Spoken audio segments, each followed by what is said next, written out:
That's something I could spend at least 2 days on. So it's Philosophy is on the brink of revolution.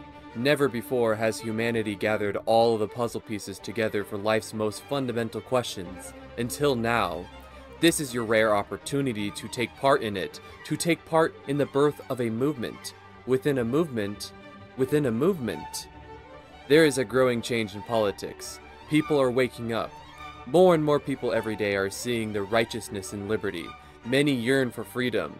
Within this broad movement are the anarcho-capitalists / Rothbardians, and the objectivists / Randians. Two traditions within libertarianism that has influenced each other, but have otherwise been heterogeneous, meaning they have largely operated separately from each other. But these two traditions are actually not only compatible, but absolutely meant for each other. It is about time to integrate the two traditions into one tradition. In order to do so, it is necessary to start from the ground up and explain anarcho-objectivism, real objectivism, for what it is. First, let us start with the science of human action, praxiology, a staple within Rothbardianism. Man employs entities and their attributes as a means to achieve an end. This end is chosen by man because he believes the closer realization of his end will remove a felt uneasiness. This belief is an evaluation based on his reasoning of the facts of reality. Reason is man's ultimate means, and easiness is man's ultimate end. Man takes and sense data and formulates concepts of things. These concepts are the identification of what a thing is, such as a table or a car. Human action is purposeful behavior, as opposed to the involuntary movement of a man's digestive system or the pain and pleasure he feels. Because action is purposeful, man has free will. Man has to choose what he values. Value is a demonstrated belief that which one acts to gain or keep will alleviate his felt uneasiness. That action that does gain or keep is a virtue. If such an action undermines such a value, that is a vice. And now we enter into the field of ethics, how we ought to act. To know how we ought act, we must be aware of how we ought to survive and flourish. Man has to hold the ambition to pursue values to make life worth living, which is happiness, the proper goal in action, the proper goal in ethics. The proper standard by which a man chooses correct values, means, ends, and the sum of this being his actions, is via the standard of his own life. Naturally, since all of a man's value is a result of him being a living being with the capacity of reason, it is by being alive as a human that you have values. While matter is indestructible, only malleable, man and the rest of all living organisms have to face the alternatives of life or death, existence or non-existence. By virtue of being alive, you value as a human, as an acting man. Even if one was immortal, action ultimately is as a result of an acting man facing alternatives. Uneasiness is as a result of facing alternatives that he considers to hinder or aid in his life. If one does not face alternatives, one cannot act, and therefore one cannot value. Value comes from facing alternatives. What truly does aid in his life and flourishment objectively is the proper ends one ought aim for. These objectively good ends are what actions ought to affirm, along with its means and values. The standard of values, means, ends, and all actions is the standard of one's own life. Any being that does not have to face life or death, or more broadly alternatives, cannot value because there is no reason to act to gain or keep. Nothing would feel uneasy. Why bother? Why act? You literally cannot die. You are literally indestructible. Nothing can hinder or aid you. We can see now that man's ultimate values, derived from his requirements for life and flourishment, are reason, his means of acquiring knowledge, purpose, the ends to bring meaning to life, and self-esteem, the affirmation that one's meaning in life is good. Because man ought to act in accordance with the standard of his own life, he ought to act selfishly. Selfishness means to not sacrifice your own happiness to others. This is the philosophy of egoism. His virtues must be rationality, productivity, and pride. A man who lives by undermining these values is acting against the objective nature of his being. Those men are compromised in the rejection of reason, purpose, and self-esteem, these deadly sins being the actions of whim, parasitism, and altruism. In the field of ethics, to know how we ought act, we must be aware of how we ought not act. Let's explore man's vices. The whim is employing the means of meaninglessness for the end. It is to say that one can get what he wants by controlling reality with his mind, that one can know by just the decree of a consciousness. This position of primacy of consciousness over existence is obviously wrong. Consciousness is the faculty to observe existence. In order to observe existence, it must already be there first, that being, existence being there first. Otherwise, consciousness is existing first before anything, including the consciousness, could exist. That is a contradiction, and therefore false. Such a floating consciousness is only conscious of itself, which fails to meet its own definition.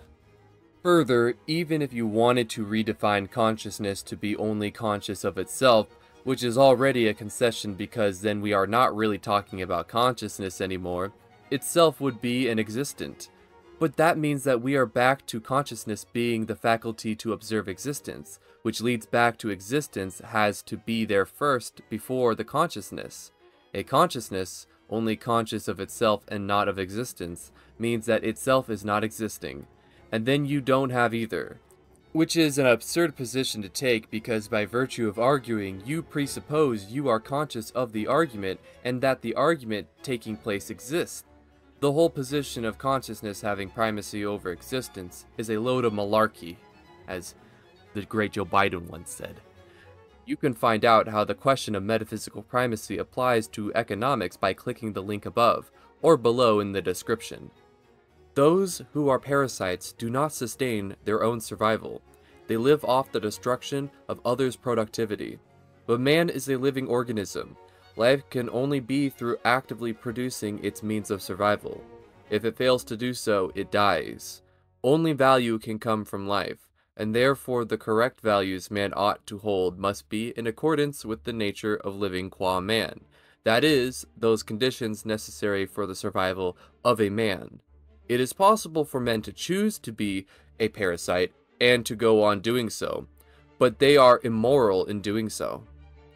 Man can only properly survive by acting in his own self-interest. To not is to act for self-destruction. Therefore, man must not submit to being sacrificed to others' whims, or make others submit to his whims. There is nothing moral about a duty to your fellow men. Such a world of only altruistic men only live for others, and those others either only live for others, or for others to live for them, which is just parasitism again. Such a world is a circle of suffering, where the only beneficiaries are the parasites who did not earn what they reap. I would like to stress that both Rothbard and Rand more or less agreed on this point.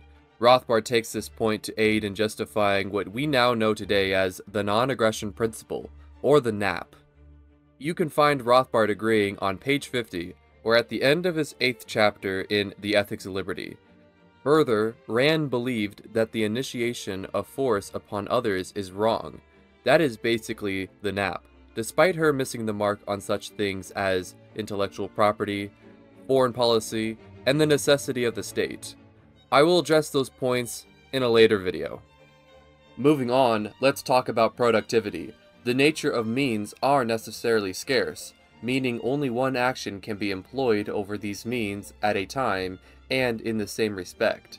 In society, or at least a proper society, cooperation amongst men is the allocation of scarce means to best suit productivity. To facilitate this, voluntary association amongst all men must be respected. The right to trade goods and to form contracts and the freedom to give gifts is vital for a human society. Men need to uphold justice to secure free trade and productivity. What is a correct theory of justice? Well, because means are scarce, there is a potential for men to be engaged in disputes over them. These are called conflicts. Men need to figure out who has the right in a conflict. A right is the action in a conflict that ought not be excluded from being employed. There are three basic positions on what is the proper law in order to resolve a conflict. 1. The initiator of a conflict, otherwise known as the aggressor, has this right. Aggression can take the forms of assault, theft, fraud, murder, abuse, kidnapping, forestallment, torture, etc. This is called the law of the jungle. 2. The non-aggressor has the right. This is libertarianism, or the non-aggression principle. Or 3. Sometimes the aggressor and sometimes the non-aggressor. This is called mixed law. You can imagine something like democracy, or consequentialism and its subset, utilitarianism, etc. In order to discover which code of law is the correct one, we need to refer back to the dichotomy of the primacy of existence and the primacy of consciousness.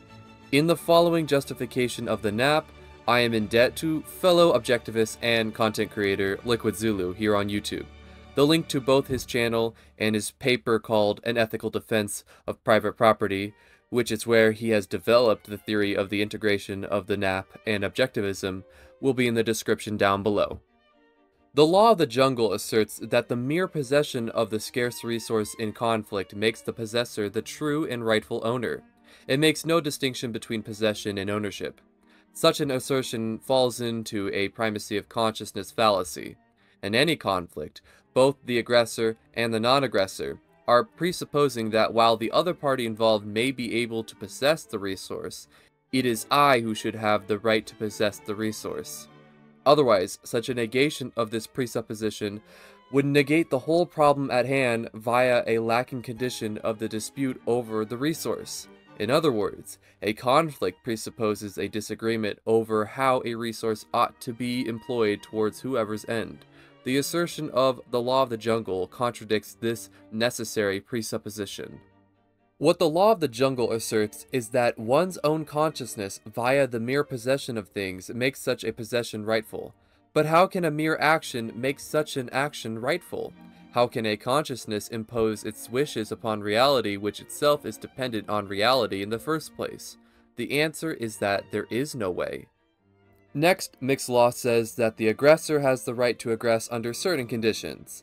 As pointed out by LiquidZulu, mixed law can only fall into two categories. I quote, "Allow me to now quickly introduce a number of different proposals for a mixed law system such that I may draw your attention to a common principle among them all. 1. Consequentialism. He whose victory would yield the best outcome is he who should win the conflict at hand. 2. Racism. He who is fighting for the interest of the preferred race is he who should win the conflict at hand. 3. Marxism. He who is fighting for the interest of the proletariat is he who should win the conflict at hand. 4. Primitivism. He who is fighting for apocalypse is he who should win the conflict at hand. 5. Monarchism. He who is deemed to be the proper victor by the monarch is he who should win the conflict at hand. 6. Democratism. He who is deemed to be the proper victor by majority opinion is he who should win the conflict at hand. 7. Rawlsianism. He who is deemed to be the proper victor by a party situated behind a veil of ignorance is he who should win the conflict at hand. And 8. Imperialism. He who is deemed to be an ally by the military leadership of the preferred country is he who should win the conflict at hand. You will notice that on their face, these ideologies fall under two categories. 1. The class-based, that is, he who is part of the preferred class is he who should win the conflict at hand. And 2nd, the whim-based, that is, he who is deemed to be the proper victor by X is he who should win the conflict at hand. End of quote. Indeed, these are the only two possible paths mixed law can take. Such is the case for the latter, the almighty arbiter who allegedly has the power to decide if the aggressor is in the right, clearly is a floating abstraction, meaning it has no connection to truth and reality.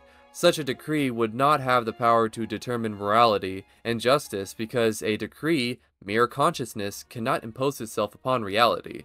In the case of the former, to assert an ethic, which necessarily is for rational beings, and particularize the ethic to certain rational beings, is to say that some rational beings are not rational beings. But that is to say that these beings are and are not rational. In an implicit way of saying it, this form of mixed law is saying that A is an A. But that's a contradiction. Contradictions are false. Therefore, both forms of mixed law are false. The law of the jungle and mixed law are false. By its negation, the non-aggression principle, the principle that the initiation of conflict is wrong, is correct. Not only is it correct, but it is in accordance with the primacy of existence. It is now time for me to reveal what is the definition of objectivism. Objectivism is the strict adherence to the primacy of existence. Therefore, the non-aggression principle is the proper legal theory for objectivism. It is also time for us to get into the real purpose of this video, to show that because objectivism implies the nap, objectivism implies anarchism, the philosophy that the state is inherently immoral, unjust, and evil. This video will not go into the polemics of the Randians, nor will this video be about hypothesizing how a society without the state could enforce property rights. Those two subjects are beyond the concerns of this video, and will probably be addressed later in a separate video or videos. In order to study the anatomy of the state, we need to define the state. What is the essence and nature of the state? Let's point out some traits all states have in common. The first thing that comes to mind is that the state has the power to levy taxes. Then there are often imposed restrictions and regulations, such as fixing prices, building permits, drug prohibition, government land, gun control, tariffs, etc. States also take semi or full control of several industries and services. This includes the postal service, the airlines, insurance, medical services, especially security and arbitration, etc. Last but definitely not least is that states wage war, which threatens the lives of tens or hundreds of thousands and, from a nuclear perspective, billions of people. That's cool and all, but what is the core, the essential thing about the state? Quoting my buddy Arshad, the state is defined as an institution of organized exploitation, which is a form of aggression, within a conquered territory. Conquest, in this case, refers to a convergent process of expropriation and territorial expansion. That is, a conqueror both utilizes expropriation to gain territory and acquires this territory through the end of further expropriation. In short, it is an organization that aims to maintain a monopoly of force over a territory. Other individuals or institutions gain revenue peacefully. However, the state does so through the threat of violence. Using this to obtain its revenue, it typically goes on to dictate actions to its inhabitants. Now that the state is defined, it is clear now that the nature of the state is inherently aggressive. What is taxation other than theft? I don't have a choice to pay taxes. It's my money. I never agreed to taxation. I never signed any social contract. Why does the state have the right to take my money? What justifies regulations? What goes on between two consenting adults is no one else's business, especially the state's business. Also, what goes on between me and my body is also not the state's business. I own my body. And what justifies war? War is just mass murder and destruction. Surely nothing life-affirming, nothing productive, and nothing rational can come from a group of men killing groups of other men who are complete strangers to each other. The argument from self-defense doesn't work here because groups don't have self-defense rights. Because groups don't have rights. Because groups do not act. Only individual human beings have rights because only individuals act. On top of all of this, why does the state get to decree what is quote-unquote the law? Law is objective, not subjective. Therefore, the state's inherent claim to be the ones who make the laws are committing a primacy of consciousness fallacy. Anarchism must be the only proper alternative to the state. All that the state is and will ever be is a mafia, a cartel, a gang of criminals. this isn't the full anatomy of the state.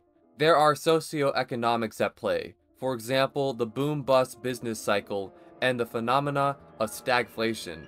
There are the many philosophies that prop up the state, along with the reasons on why we have statism. There is the question of objectivist strategy. There is the history of philosophy and statism. But we need to establish the foundation first. That foundation is objectivism done right this time. That foundation is what anarchism and libertarianism needs. And even beyond anarchism, objectivism has provided a wealth of philosophical content that is necessary for other aspects of society, even if it's a free and anarchistic society. A free society cannot stand without that being a moral and rational society. Let us improve upon what Ayn Rand and Murray Rothbard have already done. And really, they have done most of the work. It just needs a bit of polishing and some integration. You made it to the end of the video. Thank you for watching. Shout out to my friends Arshad and Stratino on Twitter for helping me edit the script. The links to their Twitters will be in the description below. I also started a Substack. The link to that will be down in the description. The first post I made is from an old script from an old video that is unlisted. You can still find the video if you look for the link, but it's unlisted, so it's no longer public on my channel. But if you want to read, it's not the full script, it's like a part of the script, and I used it as my first Substack article, because I still liked part of the script, and I didn't want it to go to waste. And maybe I'll revisit it and make a video about it, or revisit it again. The Substack or the script is about Marxism, and I might want to make it its own video and redo the video one day, but for now it's going to be a Substack. So, okay, have a good day. Mwah.